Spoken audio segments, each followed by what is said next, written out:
Hi viewers, welcome to our channel. ప్రస్తుతం మనతో పాటు దామో బాలాజీ గారు సీనియర్ జర్నలిస్ట్ ఉన్నారు. వారితో ఒకసారి మాట్లాడదాం. సార్ నమస్కారం సార్. నమస్తే. సార్, టీడీపీకి బిగ్ షాక్ అయితే తగిలింది సార్. మన AP fibre net chairman GV Reddy రాజీనామా చేశారు. మరి ఇంత సడన్ గా ఆయన ఎందుకు రాజీనామా చేశారు, ఏం జరిగింది, మరి దీని పట్ల టీడీపీలోని అసంతృప్తి వ్యక్తం చేస్తున్నారు. చంద్రబాబు నాయుడు గారి పైన ఆయన ఒక లీడర్ని కాపాడుకోలేకపోయారని చెప్పేసి పోస్టులు కూడా పెడుతున్నారు. మరి దీని వెనుక లోకేష్ గారు ఉన్నారని కూడా చాలా మంది మాట్లాడుతున్నారు. మరి మొత్తంగా ఏం జరిగింది సార్ ఈ ఇష్యూలో? యాక్చువల్గా ఇది గత కొంతకాలంగా ఇందులో వివాదాలు జరుగుతున్నాయి. ఏపీ ఫైబర్ నెట్ చైర్మన్గా జీవీ రెడ్డి. ఆ జీవీ రెడ్డి గతంలో జాతీయ అధికార ప్రతినిధి టీడీపీకి. ఆయన అనేక ఛానల్లో వచ్చి మాట్లాడేవాడు, అడ్వకేట్ బేసిక్గా. తను రెడ్డి అయినప్పటికీ కూడా జగన్ ప్రభుత్వం మీద తీవ్ర పోరాటం చేశాడు. చాలా విషయాల్లో చాలా స్ట్రాంగ్గా మాట్లాడేవాడు. కొంత సబ్జెక్టు మాట్లాడతాడు, వ్యక్తిగతంగా ఎవరి మీద దాడి చేయరు, ఒక డీసెన్సీ ఉంది అన్న పేరు కూడా ఆయనకు వచ్చింది. దాంతో ఆయన సేవలకు ప్రతిఫలంగా గవర్నమెంట్ వచ్చిన తర్వాత ఆయనకి నామినేటెడ్ పోస్టులు ఏపీ ఫైబర్ నెట్కి ఇచ్చారు. ఇచ్చినప్పుడే ఆయన ఇమీడియట్గా మొత్తం ఆ ఫైబర్ నెట్ వ్యవస్థ ఎలా ఉంది, అందులో ఉద్యోగులు ఎవరు, ఎలా నియమించారు, ఇవన్నీ ఆయన మొదలుపెట్టాడు. అందులో ఆయన తేల్చింది ఏంటంటే 410 మంది ఉద్యోగుల్ని అంతా వైసీపీకి సంబంధించిన వాళ్ళని పెట్టేశారు, ఇదంతా అక్రమంగా ఇలాగ పెట్టారని చెప్పి ఆయన 400 మందిని నేను తీసేస్తున్నానని అనౌన్స్ చేశాడు. దాని తర్వాత కొన్ని అక్రమాలు జరిగాయి దీంట్లో అనేది కూడా ఆయన అనౌన్స్ చేశాడు. అప్పుడు అందరూ కూడా ఆశ్చర్యపోయారు. అప్పుడు రామ్ గోపాల్ వర్మకు కూడా 2 కోట్ల వరకు ఏపీ ఫైబర్ నెట్ అక్రమంగా డబ్బులు చెల్లించింది, ఇవన్నీ కూడా ఆయన బయటికి తీశాడు. అప్పటి జీవోలు అవన్నీ మొత్తం సమీక్షలు చేశాడు. దాంతో ఏపీ ఫైబర్ నెట్ మీద ఒక కుంభకోణం లాగా అది స్కాము, ఒక కేసు పెడతారు, ఈయన చాలా ధైర్యంగా ఇవన్నీ బయటికి తీశారని మంచి పేరు వచ్చింది. ఎందుకంటే ఇప్పుడు మన నామినేటెడ్ పోస్టులు అనేక మంది ఇచ్చినా కూడా జీవీ రెడ్డికి మంచి పేరు వచ్చింది. కానీ జీవీ రెడ్డి సడన్గా ఏం జరిగిందో తెలీదు. నిన్న వ్యక్తిగత కారణాల వల్ల నేను రాజీనామా చేస్తున్నాను, తెలుగుదేశం బాగుండాలి, తర్వాత నేను తెలుగుదేశం ప్రాథమిక సభ్యత్వానికి నా పోస్టు జాతీయ అధికార పక్షం ప్రతినిధిగా ఉన్నాను, జాతీయ అధికార ప్రతినిధిగా, దానికి కూడా రిజైన్ చేస్తున్నాను, అసలు ప్రాథమిక సభ్యత్వానికే తెలుగుదేశానికి రిజైన్ చేస్తున్నాను, అట్లాగే ఈ చైర్మన్గా రిజైన్ చేస్తున్నాను. ఇక మీదట నేను ఏ పార్టీలో కూడా చేరను, నేను నా న్యాయవాద వృత్తిని కంటిన్యూ చేసుకుంటానని అందులో రాశాడు. అయితే అంతకుముందు ఆయన ప్రెస్ మీట్ పెట్టాడు. ప్రెస్ మీట్ పెట్టి ఆయన ఏం చెప్పాడంటే Dinesh Kumar MD AP fibernet, ఆయన మీద మరొక 5 మంది మీద, 4 మీద, Bharadwaj chief technical officer, Suresh business head, తర్వాత శశాంక్ ప్రొక్యూర్మెంట్ ఆఫీసరు, వీళ్ళ 3 పేర్లు కూడా అందులో ఉన్నాయన్నమాట. సో మొత్తం 4 మీద ఆయన ఆరోపణలు చేస్తాడు. అందులో షాకింగ్ ఆరోపణలు అవన్నీ కూడా. ఏంటంటే ఇప్పటివరకు 8 నెలల్లో ఒక కొత్త కనెక్షన్ కూడా మేము ఇవ్వలేదు, ఉన్న కనెక్షన్లకు కూడా ప్రసారాలు సరిగా చేయట్లేదు. సో అప్పుడే బాగుండింది, అప్పుడు చాలా కనెక్షన్లు ఇచ్చారు, మేము అసలు ఒక్క కనెక్షన్ కూడా ఇప్పటివరకు ఇవ్వలేదు. తర్వాత మాకు ఇటు కేబుల్ ఆపరేటర్ల నుంచి, కన్జ్యూమర్స్ నుంచి విపరీతంగా కంప్లైంట్లు వస్తున్నాయి, సరిగ్గా వ్యవహారం లేదు. రెండోది, నేను ఈ 410 మందిని తీసేయమంటే ఎండి కానీ వీళ్ళు ఎవరు కూడా దాన్ని కేర్ చేయలేదు. వాళ్ళ దగ్గర డబ్బులు తీసుకొని, వీళ్ళు ఆ 410 మంది ఎంప్లాయీస్ దగ్గర డబ్బులు తీసుకొని వాళ్ళనే కంటిన్యూ చేస్తున్నారు. ఇంకా నేను అనుకున్న నిర్ణయాలు ఏవి కూడా వీళ్ళు అమలు చేయట్లేదు. అంటే ఈయన తీసుకున్న నిర్ణయాలు అమలు చేయాల్సింది ఎవరు? ఐఏఎస్ ఆఫీసర్లు, ఐఏఎస్ కానీ కింద సిబ్బంది కానీ, వాళ్ళు ఎవరు చేయట్లేదు. దీని ప్రధాన కారణం దినేష్ కుమార్ అనేది ఆయన చెప్పాడు. అలాగే వీళ్ళ అలసత్వం వల్ల దాదాపు 370 కోట్లు జీఎస్టీ ఫైన్ వేసింది. దాన్ని వీళ్ళ జీతాల్లో నుంచే కట్ చేయమని నేను చెప్పాను. ఎందుకంటే వీళ్ళు సకాలంలో జీఎస్టీ చెల్లింపులు చేసుంటే ఈ ఫైన్ పడేది కాదు, ఇప్పుడు అది కట్టాలి 370. అలాగే విజిలెన్స్ కమిటీ దాదాపు 60 కోట్లు చెల్లించాలని చెప్పినా కూడా వీళ్ళు పట్టించుకోలేదు అనేది ఆయన ఆరోపణలు చేశాడు. సో ఆరోపణలు చేసిన తర్వాత ఆయన చంద్రబాబు, లోకేష్ పిలిచి మాట్లాడారు. నువ్వు ఇలాగ పబ్లిక్గా మీటింగ్ పెట్టడం కరెక్ట్ కాదు అని చెప్పారు. ఈ లోపల ఐఏఎస్ ఆఫీసర్లు కూడా ఇతని మీద చంద్రబాబు కంప్లైంట్ ఇచ్చారు, బహిరంగ కూడా విమర్శించారు. ఇటు ఇదంతా ఐఏఎస్లది తప్పన్నట్టుగా తను మాట్లాడుతున్నాడు, ఇది కరెక్ట్ కాదు అని. సో జనరల్గా అయితే ఇలాంటివి జరిగినప్పుడు అంటే ఒక చైర్మన్ ఏమో రాజకీయ పోస్ట్ అది, వీళ్ళేమో ఐఏఎస్, వీళ్ళంతా కూడా చదువుకొని ఎగ్జామ్స్ పాస్ అయ్యి వచ్చిన వాళ్ళు. ఫైనల్గా రాజకీయ నాయకుల కంట్రోల్లోనే ఐఏఎస్లు ఉండాలి ఎక్కడైనా. ఇప్పుడు చంద్రబాబు చెప్పినట్టు సిఎస్ వినాలా, సిఎస్ చెప్పినట్టు చంద్రబాబు వినాలా? అట్లాగే మంత్రి దగ్గర ప్రిన్సిపల్ సెక్రటరీ చెప్పినట్టు మంత్రి అంటాడా, ఫైనల్ నిర్ణయం మంత్రిదా?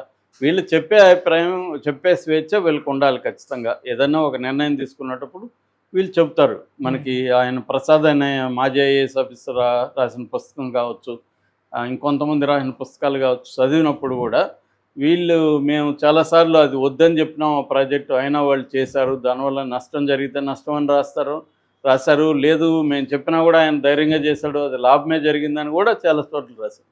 లాభమా నష్టం అనేది పక్కన పెడితే అంతిమ నిర్ణయం అనేది ఎవరు తీసుకోవాలి? డెసిషన్ మేకింగ్ ఎవరిది అంటే పొలిటికల్ పవర్దే డెసిషన్ మేకింగ్ ఎప్పుడైనా.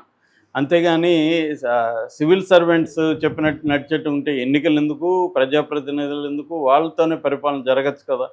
సో డెమోక్రసీలు ఏంటంటే ప్రజలకి డైరెక్ట్గా బాధ్యత వహించే వాళ్ళు నిర్ణయాలు తీసుకోవాలి. ఎందుకంటే ఆ నిర్ణయాల వల్ల ప్రజల్లో ఏ మార్పులు జరిగిన వాళ్ళ లైఫ్ ఎఫెక్ట్ అవుతుంది, వీళ్ళకి ఎఫెక్ట్ అవ్వదు. మంచి నిర్ణయం తీసుకున్న, చెడ్డ నిర్ణయం తీసుకున్న ఒక ఐఏఎస్ ఆఫీసర్కి పెద్ద ఎఫెక్ట్ అవ్వదు.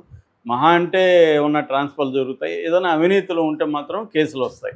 నిర్ణయాల వల్ల వాళ్ళ జీవితాల్లో ఏం పెద్ద మార్పు రాదు. కానీ వీళ్ళ తీసుకునే నిర్ణయాలు రాంగ్ అయితే రేపొద్దున మళ్ళీ గెలవరు వీళ్ళు. సో అందుకని వీళ్ళు కొంత, రెండోది ఏంటంటే ప్రజలకు దగ్గరగా ఉంటారు, ప్రజలు ఏం కోరుకుంటున్నారో వీళ్ళకి బాగా తెలుస్తుంది అని ఈ ఒక సిస్టమ్ మనకి పెట్టారు.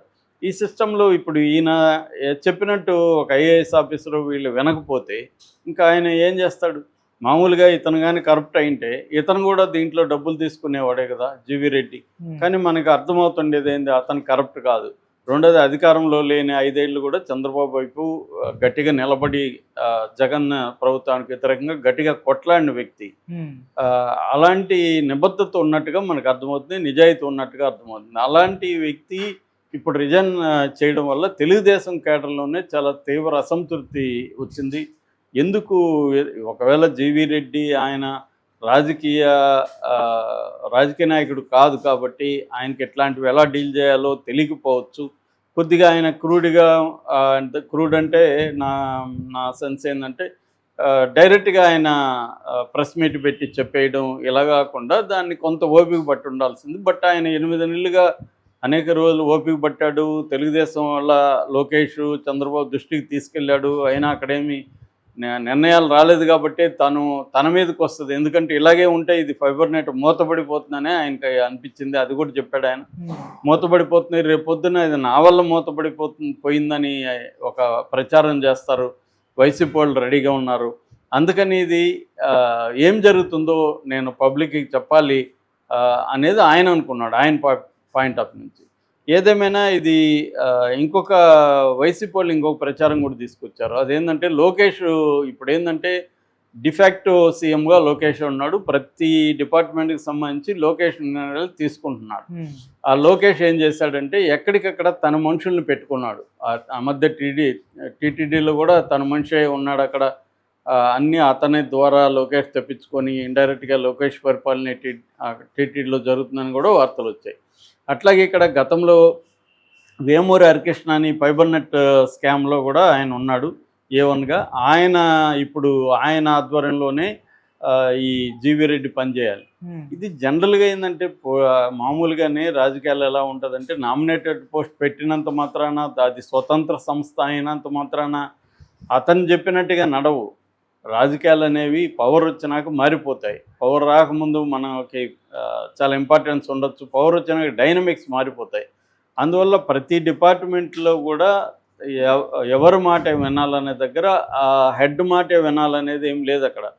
సో ఆ హెడ్కి పైన ఉండే వాళ్ళు మంత్రులు కావచ్చు, లేకపోతే ఇంకా పైన అని చెప్పాలంటే లోకేష్, చంద్రబాబు కావచ్చు, వీళ్ళ నిర్ణయాల ప్రకారం జరుగుతుంటాయి.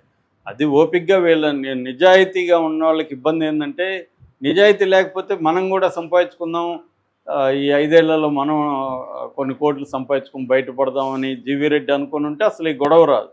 జీవీ రెడ్డి నిజాయితీ వల్ల వచ్చిన సమస్యలు ఇవి. చాలాసార్లు ఇప్పుడు ఏంటంటే నిజాయితీగా ఉంటే నీకు ఎక్కువ సమస్యలు వస్తాయి.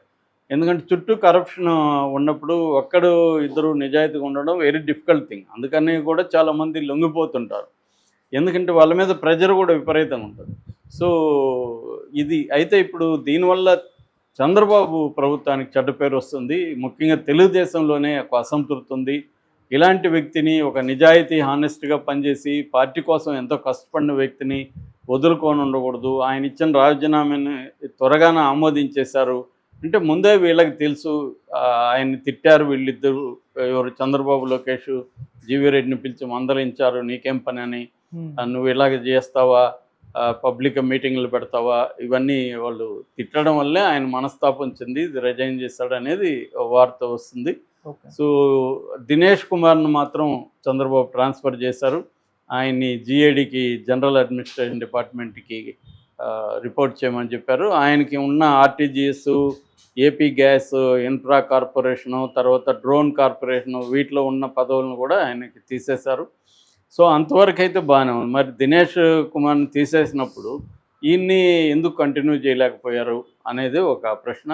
ఏదేమైనా చంద్రబాబు మాట ఐఏఎస్లు వినట్లేదా, లేకపోతే ఐఏఎస్లకే చంద్రబాబు ఇంపార్టెన్స్ ఇచ్చి తను నియమించిన ఈ మిగతా వాళ్ళకి ఇంపార్టెన్స్ ఇవ్వట్లేదా అన్న చర్చ కూడా మొదలైంది. ఎందుకంటే గ్రూప్ 2 విషయంలో కూడా ఏపీపీఎస్సీ చైర్పర్సన్ అనురాధ చంద్రబాబు మాట ఏం లేదు.